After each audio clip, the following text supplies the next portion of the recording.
watched at work.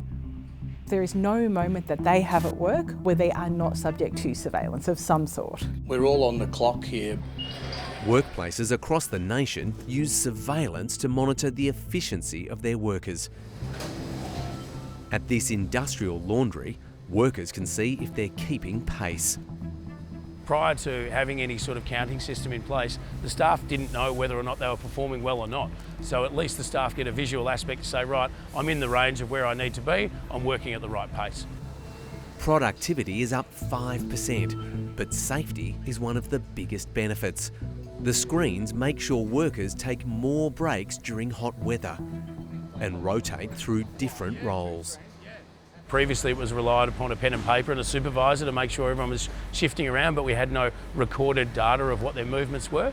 Workers have always been watched. What's changed is the creep of workplace devices into the home and the unchecked analytical power of AI tools that are extending the reach of employers. Nicole McPherson represents finance workers. She says they're the most scrutinised in the nation.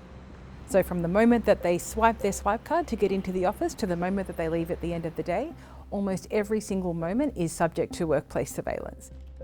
She says the use of key logging software that counts and analyses how staff use their keyboard and mouse means human interactions like thinking and talking aren't counted.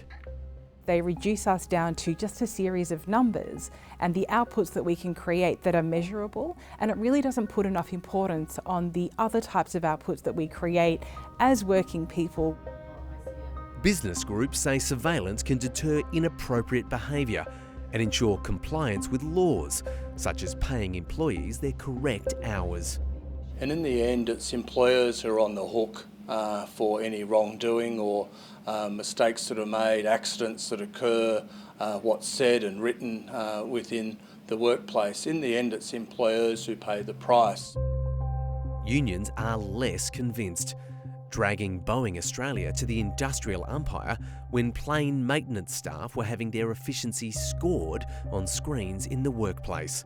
It was increasing their stress, straining their relationship with their co-workers because it itself could invite some comparisons, which we think was part of the intention. Leading to concerns about quality. And if they're having to rush because of the pressure that they feel because of the monitoring and the displaying of that monitoring, we had grave concerns that mistakes would be made or omissions would happen. An inquiry in New South Wales and an ongoing investigation in Victoria have found a range of apps and technologies are extending surveillance of workers into their cars and homes. Governments around the nation are working out how to balance the safety and compliance benefits of workplace surveillance against the right of workers to switch off from being watched. At the moment, overlapping state, territory and federal laws collide. It certainly is a patchwork. I think of it as a spaghetti bowl of laws, really. A review has recommended giving workers more transparency of and protection from surveillance. We need to make sure that we get the balance right between what's good for the workplace and workers, as well as respecting privacy in many cases.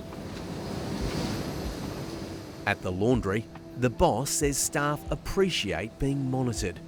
Making sure that they're being looked after and not pushed too far, and making sure that they're not working at too slow a pace as well, that's letting down the rest of the team members. Helping everyone get away clean.